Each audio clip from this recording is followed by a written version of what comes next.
너무 째려보지 마시고요. 웃으면서 반달눈을 해가서 웃으면서 인사하겠습니다. 평안하셨습니까? 샬롬, 샬롬.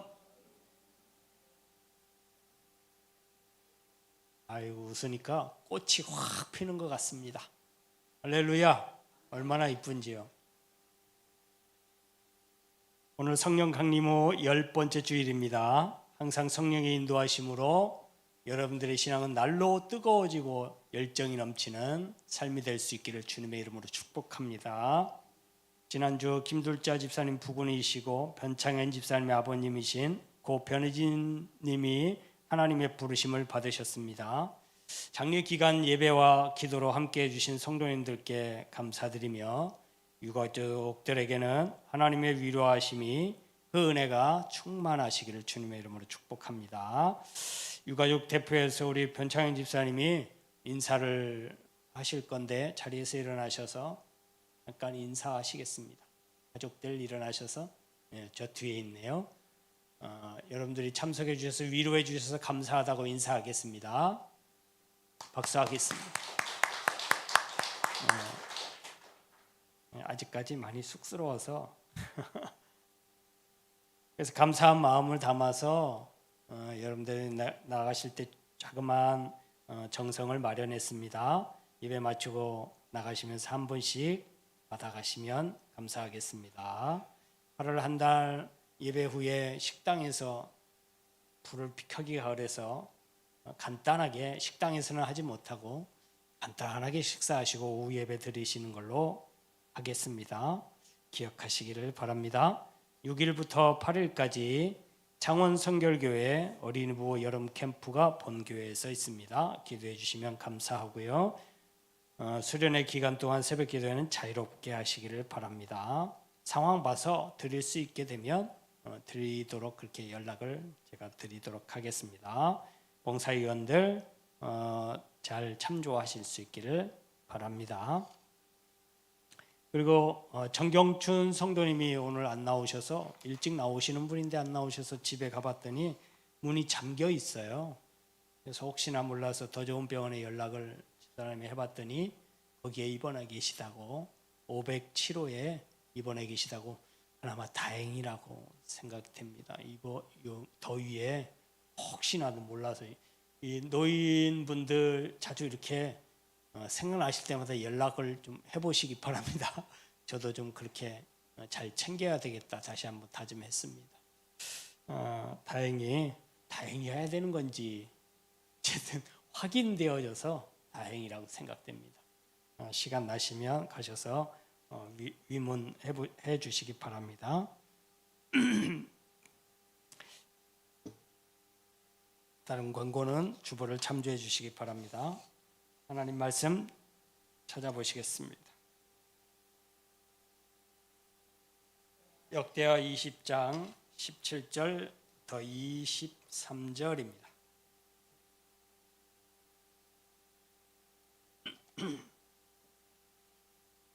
봉독하겠습니다. 이 전쟁에는 너희가 싸울 것이 없나니 대열을 이루고 서서 너희와 함께한 여호와가 구원하는 것을 보라.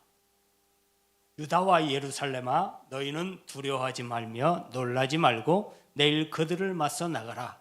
여호와가 너희와 함께하리라 하셨느니라 하매 여호사밧이 몸을 굽혀 얼굴을 땅에 대니 온 유다와 예루살렘 주민들도 여호와 앞에 엎드려 여호와께 경배하고 그앗 자손과 고라 자손에게 속한 레위 사람들은 서서히 심히 큰 소리로 이스라엘 하나님 여호와를 찬송하니라. 이에 백성들이 아침에 일찍이 일어나서 드구와 들로 나가니라.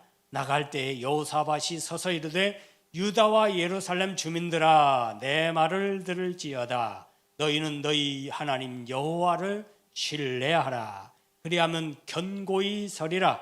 그의 선지자들을 신뢰하라. 그리하면 형통하리라 하고 백성과 더불어 의논하고 노래하는 자들을 택하여 거룩한 예복을 입히고 군대 앞에서 행진하며 여호와를 찬송하여 이르기를 여호와께 감사하세 그의 인자하심이 영원하도다 하게 하였더니 그 노래와 찬송이 시작될 때에 여호와께서 복병을 두어 유다를 치러 온 암몬 자손과 모압과 세일산 주민들을 치게 하심으로 그들이 패하였으니 곧 암몬과 모압 자손이 일어나 세일산 주민을 쳐서 진멸하고 세일 주민들을 멸한 후에는 그들이 서로 쳐 죽였더라.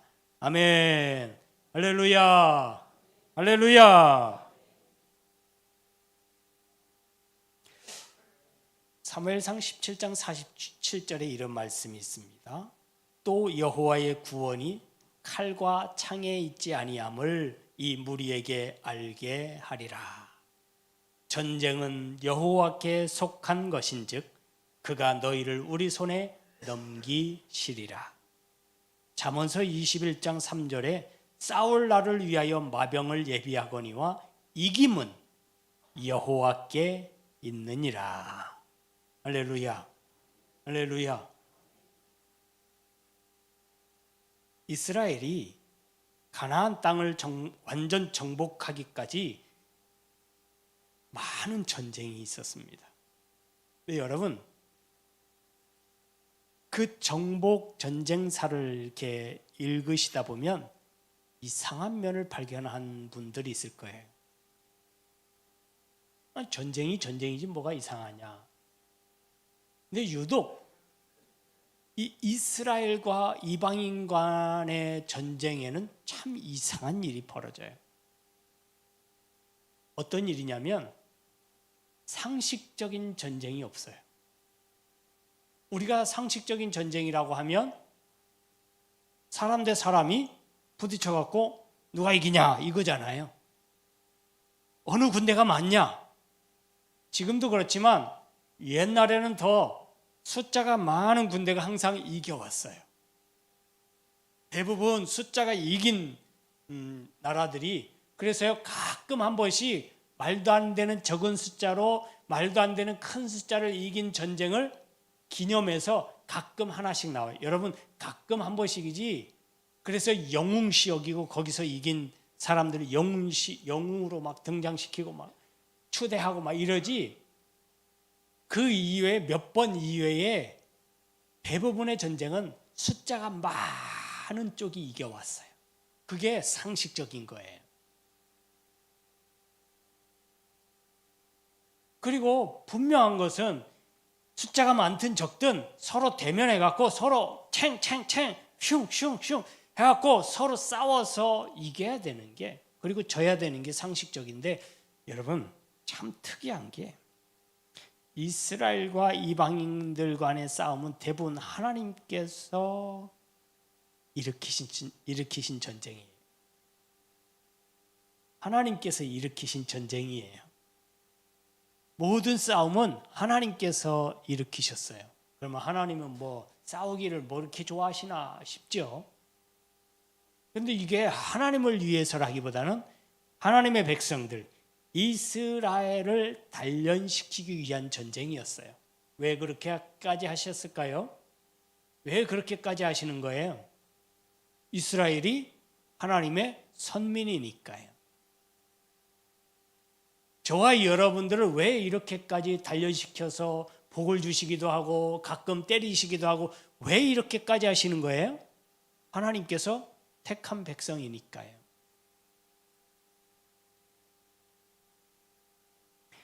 참으로 많은 전쟁들이, 이스라엘과 결부된 전쟁들이 일반 상식적인 전쟁이 별로 없어요. 대부분 황당한 전쟁들이 많습니다. 보세요.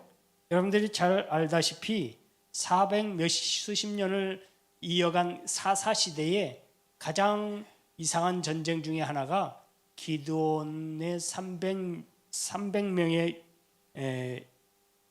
용사들과 이때도 연합군과 싸운 거예요. 미디안과 아말렉과 동방의 여러 나라들이 합심해갖고 다 몰려들어갖고 조그마한 이 이스라엘을 어떻게 해보겠다고 달려든 거예요. 예루살렘을 포위했어요. 그때 몰려든 사람들의 숫자가, 병사들의 숫자가 13만 5천 명이었습니다. 13만 5천 명. 그래서 급히 예루살렘에서 이스라엘에서 병사들을 모았어요. 야야야 빨리 모아, 빨리 모여, 싸울 수 있는 사람 모여. 그랬더니 3만 2천 명이 모였네요. 3만 2천 명. 몇 명이요? 3만 2천 명. 적군은 13만 5천 명. 야 이거 되겠습니까? 그런데 하나님이 야 3만 2천 명 그거 많아 줄여. 에? 많다고요? 3만 2천 명이 많다고요? 밖에 우리를 둘러싼 적군들이 13만 5천 명인데요. 저렇게 새카맣게, 여러분 10만 명 모이면 그냥 새카맣니다. 예전에 그 여의도 광장이 있을 때, 서울의 여의도 광장이 지금은 서울 숲이 됐습니다. 공원이 됐는데 광장이 있을 때 굉장히 넓었거든요. 거기서 롤러스케이트도 타고 자전거도 타고 그럴 때예요. 거기에 100만 명이 모였을 때 사진 한번 보신 적 있나요? 사진이 한 컷에 다 안 담겨요. 멀리서 찍어도 안 담깁니다. 10만 명도요 한 컷에 담기가 힘들어요. 엄청나게 많아요. 그런 사람들이 예루살렘을 둘러싸고 있거든요. 꼼짝 못하게. 그런데 겨우 모인 게 3만 2천 명인데 그것도 많대요. 추리래요. 그래 추리다가 많다 더 줄여. 몇 명? 300명까지 줄어들었어요. 여러분 13만 5천 명 대 300명 가능할까요? 상식적입니까? 이게 싸움이 되겠어요? 싸움도 안 되거니와 이거 싸움 생각도 못할 것 같아요. 아니 전쟁을 하려면 사기가 높아야 되는데 이건 사기를 높이고 할 게 없어요.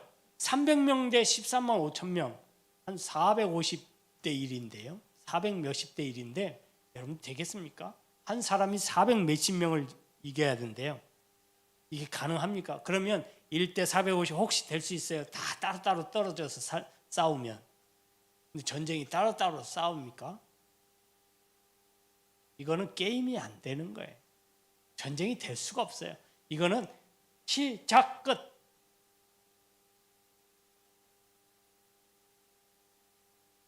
근데 여러분 어떻게 됐나요? 우리 잘 알고 있죠?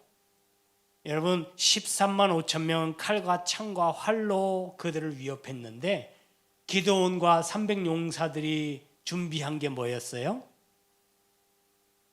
칼이었습니까? 아니요. 나팔. 한 손에는 나팔, 한 손에는 빈 항아리, 항아리 속에 횃불 하나. 이게 다예요. 아니 뭘로 싸워요? 뭘로 싸우냐고. 항아리로 그냥 갖다가 머리를 깰까요? 나팔로 막 싸울까요? 횃불로 막 이렇게 하면 불이 무서워서 적군이 도망갈까요? 아니 이게 무슨 싸우는 사람의 장비냐고요. 다 필요 없다. 싸움은 내가 할 테니까 너희들은 그냥 가기만 해. 내가 가라는 대로, 내가 지시하는 대로 가기만 해. 싸움은 내가 할게. 그래서 기드온과 300 용사들에게 요구한 게 뭐예요? 용기? 싸움 실력? 전술? 전략? 아니요. 그들에게 요구되어지는 건 담대한 믿음. 할렐루야. 할렐루야. 여러분 그뿐만이 아니에요. 모세가 끝나고 여호수아 시대에 이제 가나안 땅에 들어갔어요. 믿음으로 요단강을 걸어서 건넜어요. 딱 건너자마자 그들을 가로막고 있었던 게 그동안 세워진 이후로 수백 년간 한 번도 함락되어지거나 침략받은 적이 없는 성. 무슨 성?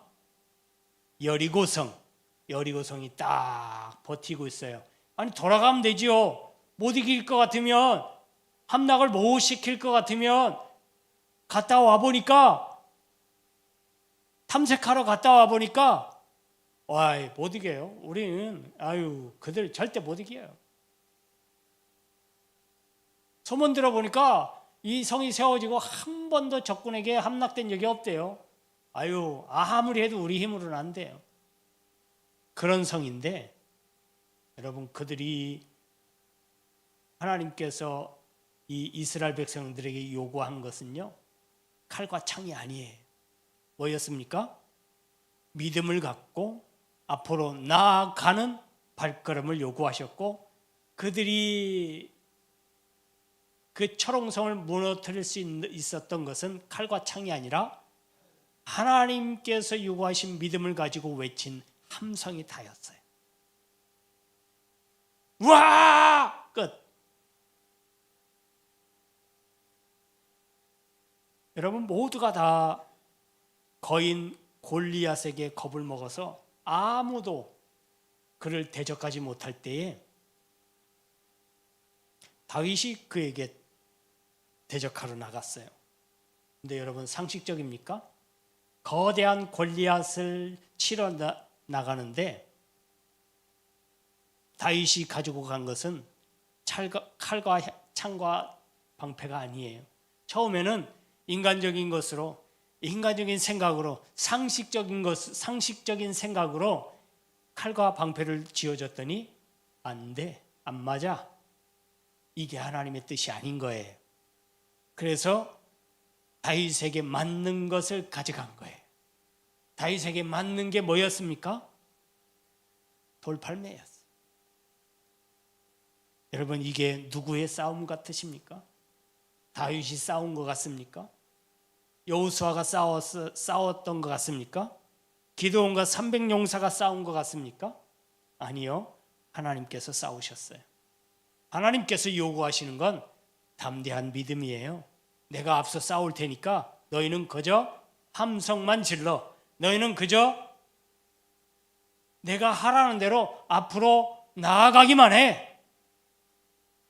바로 앞에, 너희들 발 앞에, 바로 너희들 앞에 13만 5천 명이, 수만 명이 너희들을 에워싸고 칼을 겨루고 있지만 무서워하지 마. 그 앞에 내가 있으니까 내가 싸울 거야. 오늘 여호사밧 왕 때에, 여호사밧 왕은 남유다 왕국의 분열된 이후의 네 번째 왕이에요. 여호사밧 왕 때에, 이때에도 이 남유다를 어떻게 해보려고 세 나라가 연합해서 이스라엘을 침공을 했어요. 여러분, 여호사밧 왕 이전의 왕들이 약간 헛손질을 많이 했어요. 하나님께 대해 범죄를 한 왕들이었고, 그래서 나라는 점점 르호보암 왕, 솔로몬의 아들, 분열 왕국을, 이스라엘을 둘로 쪼개게 만든 원흉이었던 솔로몬의 아들 르호보암 왕 때부터 두 나라가 점점 쪼그라들어요. 점점 쪼그라들어요. 남유다 왕국도 마찬가지. 그런데 다행히도 네 번째 왕 여호사밧 왕 때에는 여호사밧 왕이 우상을 제하여 버리고 백성들에게 여호와께로 돌아오라고, 자기가 솔선수범하면서 이것이 우리가 살 길이고 이 나라가 살 길이다 라고 정신을 차린 왕이었어요. 그래서 이 유다 왕, 역대 왕들 중에 선한 왕으로 명명이 돼요. 이 여호사밧 왕이 하나님께 대한 믿음을 증명해 보이는 이 장면이에요. 이 사건이에요. 큰 사건이에요. 나라가 전쟁이 벌어졌어요. 여러분, 세 나라가 연합해서 대군을 이끌고 이스라엘을 쳐들어와요. 그래서 다급합니다. 그때까지 이스라엘이 전쟁 준비가 되어 있지 않아요. 아마 모여들었어도, 군사를 모집했어도 아마도 기드온과 그 300용사 그때처럼 한 3만 명이나 모였을까요? 별로 많지 않은 군사들이 모일 수밖에 없는 절박한 그런 상황이었습니다. 그런데 그때에 야하시엘이라는 선지자를 통해서 하나님께서 여호사밧 왕에게 하신 말씀을 여호사밧 왕이 받아서 백성들에게 하나님께서 이렇게 명령하셨다. 그러니 하나님의 말씀을 순종하여 우리가 이 전쟁에 임하자라고 다짐하는 장면을 오늘 읽은 본문이에요. 그 장면 중에 여호사밧 왕이 굉장히 중요한 메시지를 이스라엘 백성들에게 해요. 이 전쟁, 불가능한 전쟁, 이길 수 없는, 인간적으로 볼 때, 상식적으로 볼 때 절대 이길 수 없는 이 전쟁에서 우리가 살 길은 지면 다 죽는 거예요. 왕을 비롯해서 웬만한 사람들은 다 죽는 거예요. 노예로 잡혀가고 나라가 망하면 어떤 그 백성들이 어떻게 되겠습니까? 비참한 삶을 살아요. 인간 이하의 대접을 받으면서 살 수밖에 없는데 여기서 우리가 살 길은 단 하나밖에 없다 하면서 백성들에게 여호와를 신뢰하자. 따라해 보십시오. 여호와를 신뢰하자. 여호와의 보내신 선지자를 신뢰하자. 두 가지를 명합니다. 여러분, 여호와를 신뢰하자, 여호와를 신뢰해야 된다. 이 말은 어느 정도 이해가 되는데 여호와께서 보내신 선지자를 신뢰해야 된다. 이 말을 굳이 해야 될 이유가 있을까 싶었어요. 그 이유가 있어요.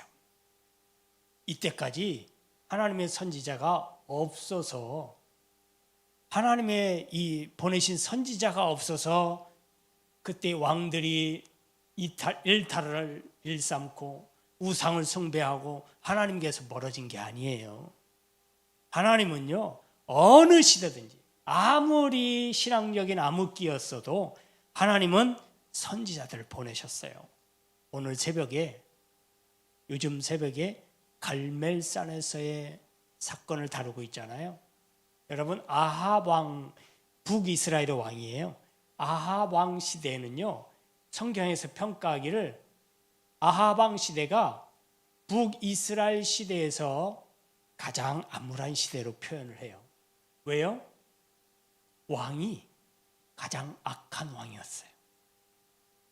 악한, 이 북쪽 이스라엘의 왕들은 다 악한 왕으로 표현을 하거든요. 한 명도 빠짐없이 다.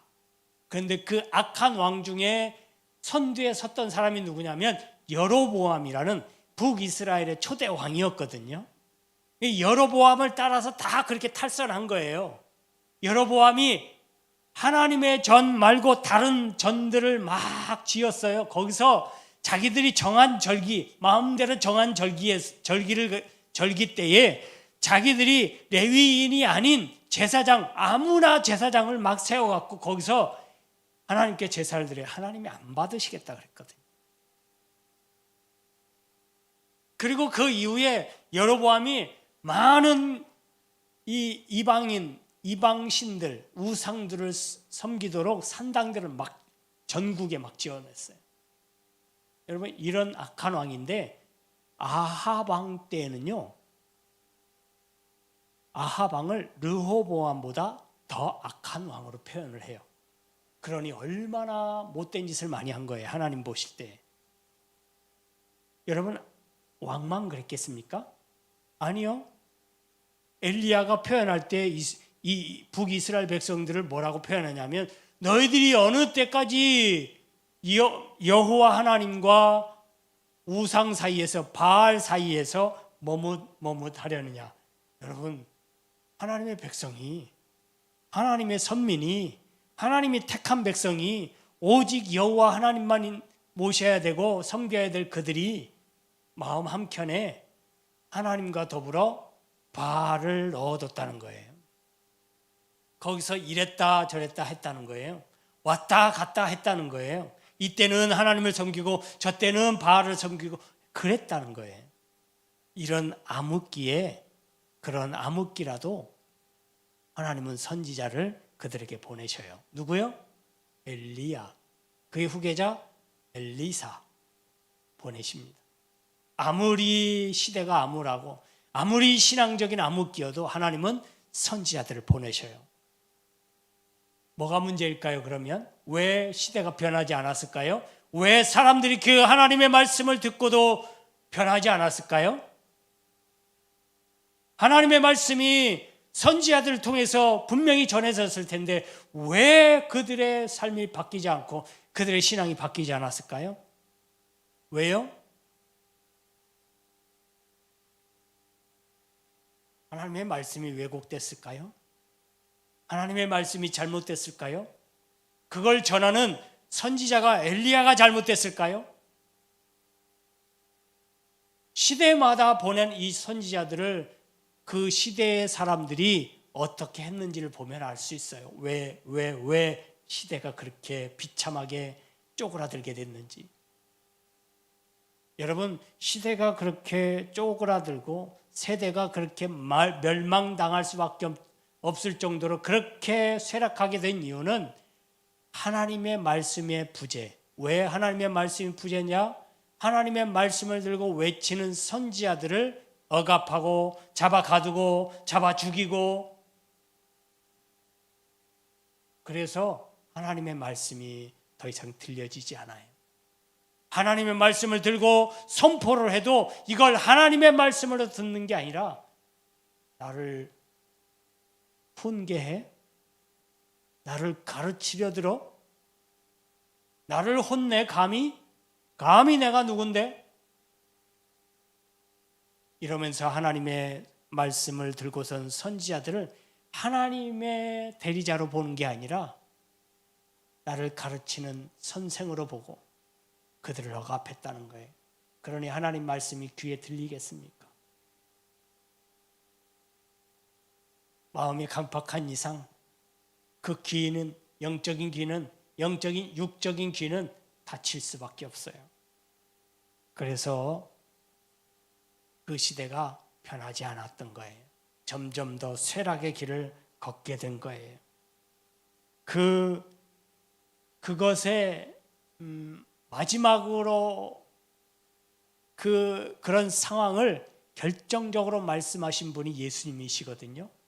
예수님 시대는 사실은 수백 년간 선지자가 없었던 시대예요.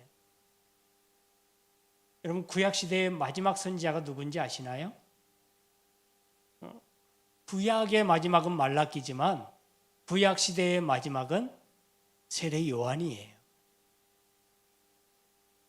말라기와 세례 요한 사이가 몇백 년 차이 나요. 그 기간 동안 선지자가 없었어요. 하나님이 아무리 당신의 사자들을 백성들에게 보내도 백성들이 거들떠보지도 않아요. 아니, 거들떠보지도 않는 게 아니라 그를 오히려 반역자로,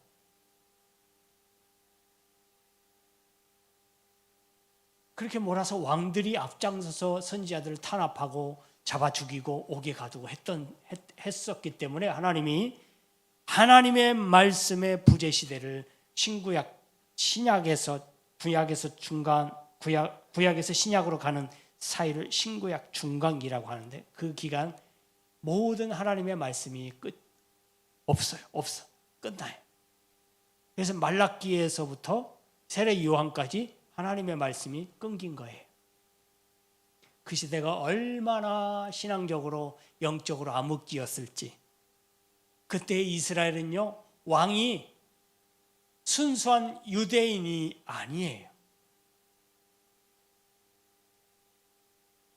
얼마나 하나님의 말씀이 없었던 시대였느냐면 하나님조차도 잘 몰라, 왕이.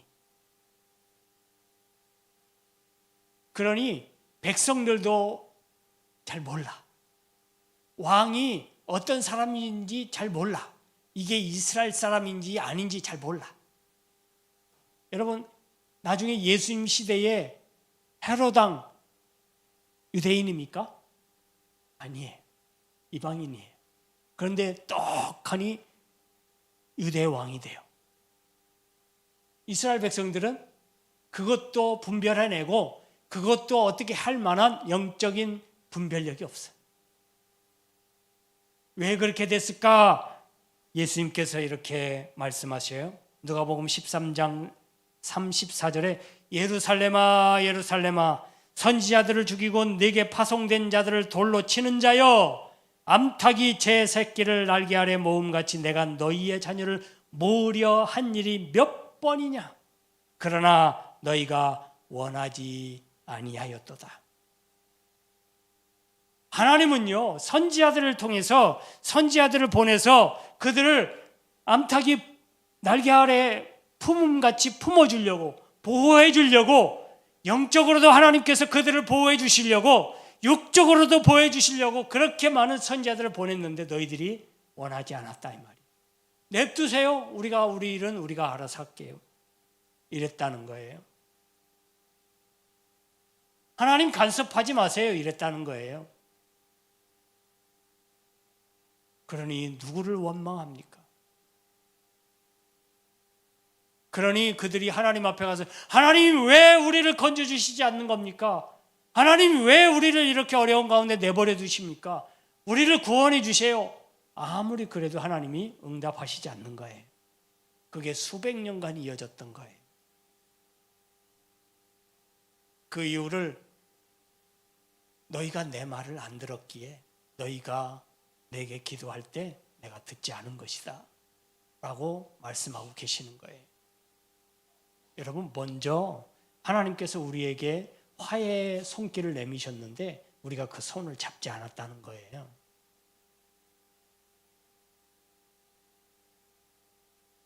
그래서 나중에 내가 힘들게 되고 어려워졌을 때 죽을 지경에 갔을 때 하나님 도와주세요.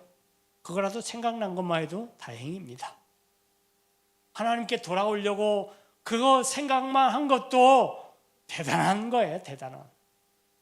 그거 생각지도 못하고 끝끝내 자기 일에 치여서 그냥 그렇게 흔적 없이 사라지는 경우가 얼마나 많은지.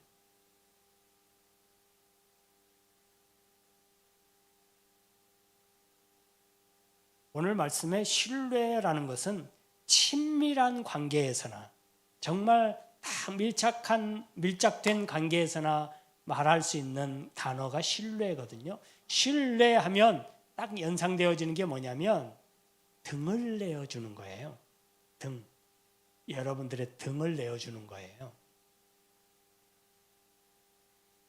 여러분 등을 맡길 수 있다는 게 가족 이외에 쉬운가요? 여러분 가족들 이외에 등을 맡길 수 있나요? 그런 사람이 있다면 여러분 복 받으신 거예요. 할렐루야. 여러분 인생을 성공하신 거예요. 그런데 가족 이외에 나는 등 맡길 사람이 없네? 여러분 생각해 보시기 바랍니다. 과연 나도 그런 사람이었는지. 등 맡길 수 있는 사람 중에 가장 친밀한 관계가 누구냐면 부모 자식 간의 관계. 부부도 요즘 못 믿을 죄송합니다. 부부간의 갈등을 조정하는 게 아니고 부부간에도 요즘 들리는 소문에 이 등 맡겼다가는 큰일 나겠다 싶은 일들이 너무 많아갖고요. 그런데 부모 자식 간에도 그렇긴 하지만 어찌됐든 간에 부모 자식 간에 등 맡기는 것이 가장 쉬운 문제이기도 하고 여러분 그 높은 곳에서 애들 보고 아빠가 받아줄게 하고 뛰라 그러면 애들은 별로 망설이지 않아요. 믿으니까요. 그게 신뢰의 관계예요. 의심하지 않습니다. 아빠가 힘이 없는데 나 놓치면 어떡하지? 혹시 장난치다가 나를 피하면 어떡하지? 그런 생각하지 않아요. 아예 그런 생각조차가 없어요. 부모 자식 간의 신뢰의 관계는 그렇습니다. 신뢰하라는 것은 등을 맡길 수 있는 거예요. 내 목숨을 맡길 수 있다 이 말이에요. 다른 게 아닙니다. 여호와를 신뢰하라는 말은 내 목숨 하나님 겁니다 라고 고백하라는 뜻이에요. 여러분 그거는 할 수 있어요. 왜냐하면 지금 당장 여호사밧 시대에 지금 당장 안 그래도 죽을 판이에요. 안 그래도 지금 적군이 다 둘러싸고 자기들 죽이겠다고 칼을 들이대고 있는 상태니까 안 그래도 죽을 판인데 이래나 저래나 죽을 건데 하나님 마음대로 하세요. 이건 할 수 있어요. 그런데 여러분 하나님이 보내신 선지자를 신뢰하라. 선지자에게 등을 맡겨라. 선지자에게 목숨을 맡겨라. 가능하실까요? 그 선지자가 여호사밧 왕에게 와서 뭐라고 하냐면 왕이시여 하나님께서 말씀하셨습니다. 이번 전쟁은 하나님께서 맡기시겠답니다. 하나님께서 맡으시겠답니다. 여기까지는 할렐루야예요. 이야 됐다. 끝났다. 이 전쟁 끝났다. 그런데 한 가지 왕께서 하실 일이 있습니다. 뭡니까? 말씀하세요. 뭐든지 하겠습니다. 라고 했는데 황당한 요구가 나와요. 뭐라 그래요? 군사 준비되셨죠? 네, 준비됐습니다. 얼마나요? 얼마 안 됩니다. 네, 상관없습니다. 대신에 모든 군사에 앞서 맨 앞에다가 김성덕 장로님, 송영애 집사님, 그리고 찬양대원 세션 최영미 집사님,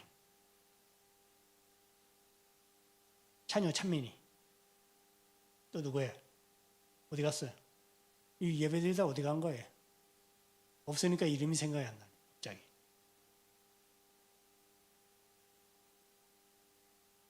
이 사람들을 앞에다 세우라는 거예요. 뭐 하라고요? 이 찬양대원은 뭐라고 세우는 거예요? 찬양대원들이 나가서 칼 들고 싸우면 하나님께서 대신 싸워주실란갑다. 아니요. 찬양대원들 보고 뭘 하라고요? 찬양하라고. 아니 이게 뭐 하는 짓입니까? 전쟁하는데 찬양대원들 보고 맨 앞에서 그렇지 않아도 다리가 후들들들들 떨리는데,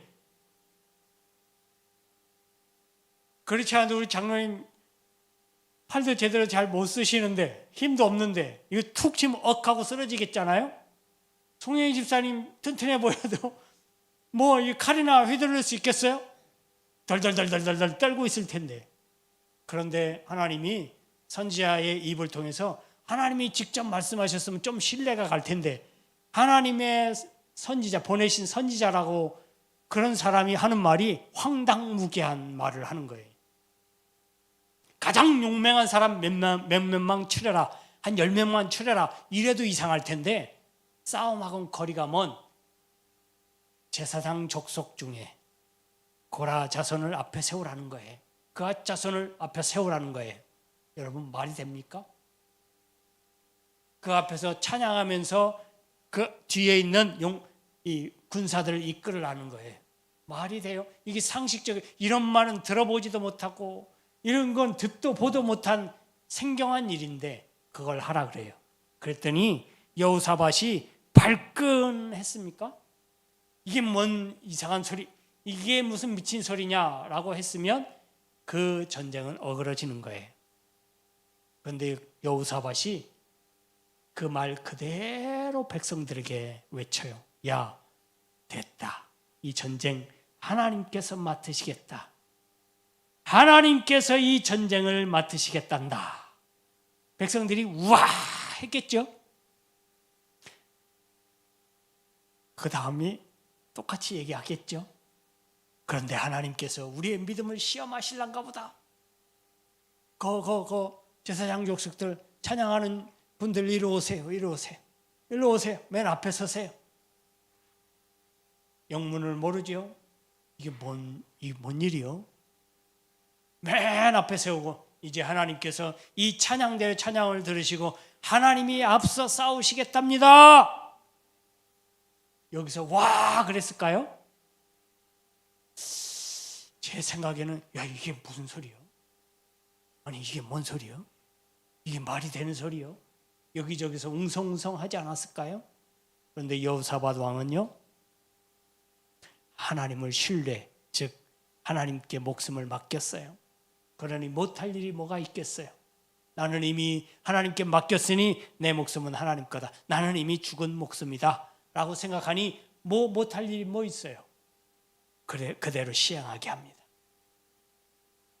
이 믿음의 용기를 하나님께서 보시고요, 하나님이 그 전쟁을 직접 치러주셔요. 저그들끼리 싸우게 하셔요. 하나님께서 앞서 나가서 싸우시니까, 하나님이 일으키신 전쟁에 하나님께서 나가서 싸우시니 이 전쟁이 어떻게 되겠어요? 인간의 전쟁이 아닌 거예요. 더 이상 인간이 칼과 창과 활 이런 게 먹히지 않는 거예요. 그 전쟁은 그걸로 끝나요. 여러분, 신기하지 않습니까? 우리의 일생은 영적인 싸움의 연속입니다. 항상 싸워야 돼요. 근데 여러분들이 싸우려고 하니까 힘든 거예요. 하나님은 하나님을 신뢰하듯이 하나님의 말씀을 들고 선지자들의 말을 신뢰하라고 얘기하거든요. 여러분, 선지자가 저를 얘기하는 거예요. 오늘 하나님의 말씀을 들고선 뻔뻔하게 저를 얘기하는 거예요. 근데 뻔뻔해져야지 어떻게 하겠어요? 여러분들을 위한 말씀인데요. 저를 신뢰하라는 얘기가 아니고 저의 입을 통해서 들려지는 하나님의 말씀을 신뢰하십시오. 이게 하나님의 음성이라고 생각되신다면 그 말씀에 여러분들의 삶을 걸어보십시오. 여러분들의 목숨을 걸어보세요. 그러면 여러분들의 싸움이 아닌 그 다음부터는 하나님의 싸움이에요. 할렐루야.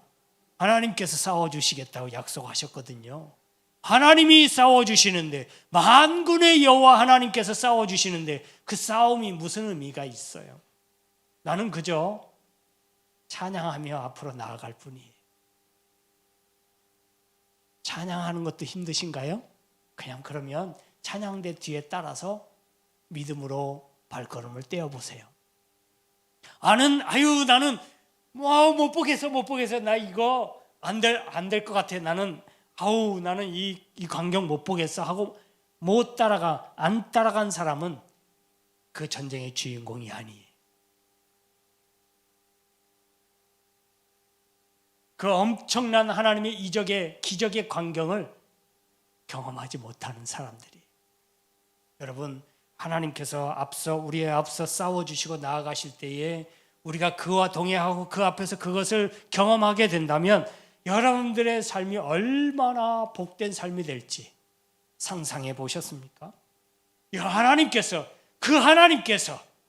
우주를 창조하신 그 하나님께서 누구도 아닌 그 나를 위해서 싸우신다고? 우리 교회를 위해서 싸우신다고? 이거보다 영광된 일이 어디 있겠습니까? 이거보다 행복하고 기쁜 일이 어디 있어요? 앞으로 나아가는데 얼마나 큰 용기가 될 것이며 얼마나 큰 힘이 되겠습니까? 할렐루야. 여러분, 나는 아무것도 아니에요. 내가 지금 강성하고 힘이 있고 믿음이 있는 것처럼 보이지만 여러분, 하나님이 함께 하셔야 그 믿음도 열매를 맺는 거예요. 내가 가지고 있는 그 믿음은 아무것도 아니에요. 하나님이 그것을 증명하도록 보여주셔야 되고, 할렐루야, 그것이 열매가 되어져서 떨어질 수 있도록 하나님께서 앞서 가주셔야 의미가 있는 거예요. 하나님께서 싸워주십니다. 하나님을 신뢰하듯이 인간적인 저를 보지 마시고, 인간적인 저는 부족한 것 투성이고 실수와 틈투성이에요. 아는 게 있어야죠.